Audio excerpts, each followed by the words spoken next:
Selamat pagi Dunsana Ranah Minang Kasadonyo. Bak kabar Dunsana Hariko, mudah-mudahan selalu sehat dan tetap semangat. Bersama saya Putri Febrina Marlini, kami hadir kembali dalam Berita Padang. Sejumlah informasi telah kami siapkan untuk Anda. Berikut 3 berita utama hari ini. 2 unit rumah dan sebuah bengkel sepeda motor di Pasaman Barat habis terbakar. 3 pengedar sabu-sabu diringkus. Polisi menemukan senjata api rakitan. 10 tahun lamanya, satu keluarga miskin tinggal di rumah reot.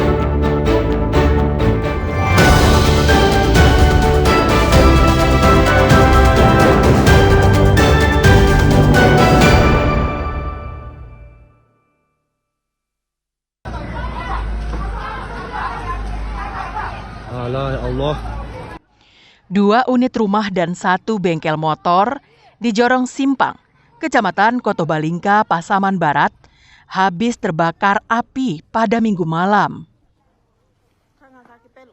Api dengan cepat membakar bangunan semi permanen beserta isinya. Saat kebakaran itu terjadi, warga sekitar tak bisa berbuat banyak karena api besar berkobar dengan cepat. Hal ini disebabkan banyaknya barang-barang yang mudah terbakar yang berada di rumah dan bengkel itu. Karena lokasi kebakaran yang berada jauh dari Simpang 4, ibu kota Pasaman Barat, maka Dinas Pemadam Kebakaran setempat hanya mengirimkan 1 mobil yang berkantor di Ujung Gading. Setelah berjuang selama 1 jam, api akhirnya berhasil dipadamkan seluruhnya. Informasi kita dapat waktu itu dari adanya masyarakat yang melewat di situ. Kebetulan ada mobil yang lewat, nampak dia terbakar, maka dia yang memanggil orang-orang untuk menyampaikan bahwa api ada yang rumah yang terbakar. Rumah yang terbakar ada 2 unit ya, yang berdekatan, 1 bengkel dan 1 rumah. Beruntung tidak ada korban jiwa dalam peristiwa kebakaran itu. Namun pemilik rumah mengalami kerugian hampir setengah miliar rupiah. Sedangkan dari mana asal api pemicu kebakaran masih diselidiki polisi. Kasus kebakaran ini harus menjadi catatan bagi pemerintah setempat untuk menambah mobil pemadam kebakarannya dan disebar di beberapa lokasi.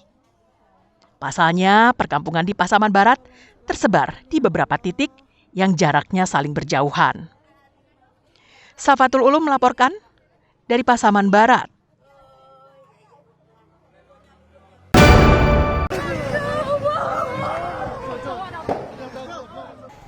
Selain di Pasaman Barat, kebakaran juga terjadi di Sungai Limau, Padang Pariaman. Sebuah bengkel dan sebuah rumah makan ludes dilalap si jago merah. Api pertama kali terlihat muncul dari bengkel mobil yang juga tempat pencucian kendaraan. Api begitu cepat berkobar membakar bengkel dan menyambar sebuah rumah makan yang letaknya saling berdekatan. Akibatnya rumah makan itu pun ikut terbakar.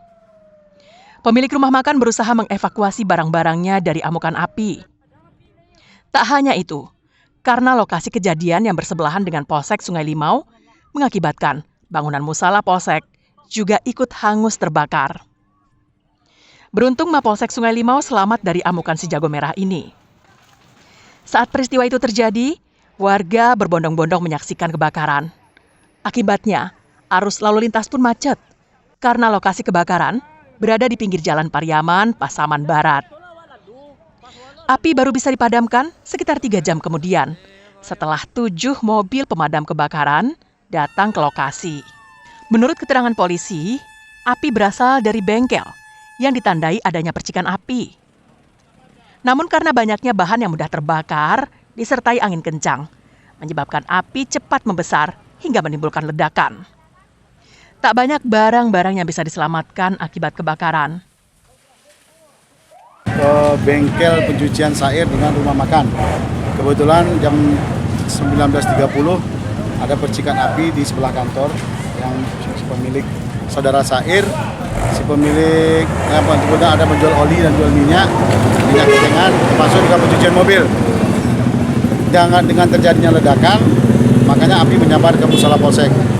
Tak ada korban jiwa dalam kejadian ini, namun kerugian diperkirakan mencapai ratusan juta rupiah. Dari mana asal api pemicu kebakaran masih diselidiki polisi.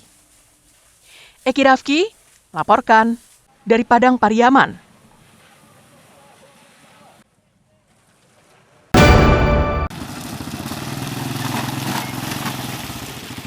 Jalan penghubung dari Nagari Tanjung Betung ke Nagari Tanjung Betung Timur, Kecamatan Rao Selatan, Pasaman, rusak berat selama 10 tahun ini.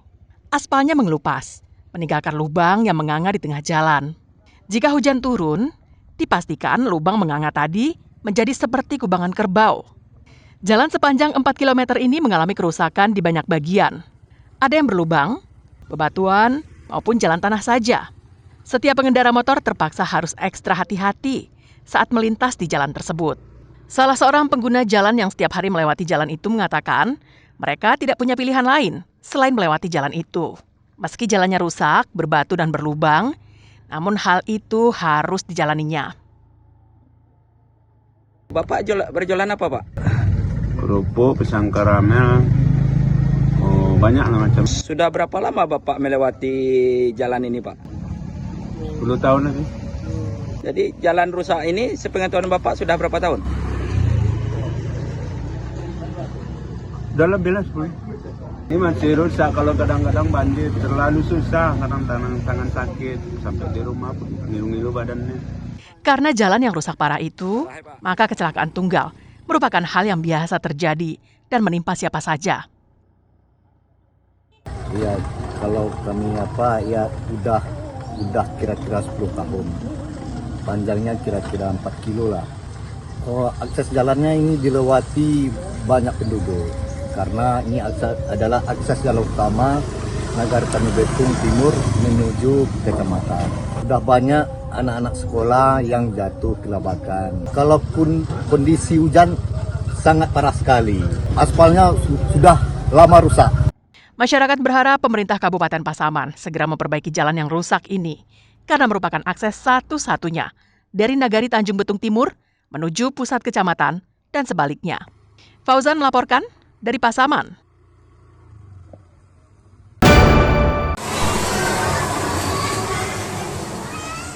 Aliran Sungai Lubuk Minturun, tepatnya di bawah Jembatan Pulai, Kecamatan Koto Tangah, menjadi salah satu tempat pemandian yang ramai dikunjungi oleh warga pada hari libur maupun akhir pekan. Selain airnya yang jernih dan tidak terlalu dalam, pengunjung yang datang juga tidak perlu membayar alias gratis. Pantauan pada Minggu sore, ratusan warga yang didominasi anak-anak tampak riang bermain air. Orang tua mereka hanya duduk-duduk memantau di pinggir sungai. Airnya bersih dan jernih. Tempatnya pun mudah dijangkau. Hanya saja, banyak batu-batu besar di sungai. Jika tidak hati-hati, pengunjung bisa menabrak batu saat berenang. Menurut Nurul Ashifa, salah seorang pengunjung, hampir setiap pekan ia datang ke tempat pemandian itu bersama orang tuanya. Di sini tidak ada uang masuk maupun uang parkir yang harus dibayarnya. Warga setempat berjualan makanan di pinggir sungai. Mereka menyediakan meja kayu dan kursi-kursi untuk pengunjung yang hendak berbelanja. Ada yang menjual mie instan, telur, makanan ringan, dan minuman. Harganya pun terjangkau oleh pengunjung. Pengunjungnya selain warga Padang, ada juga dari Pariaman, Padang Pariaman.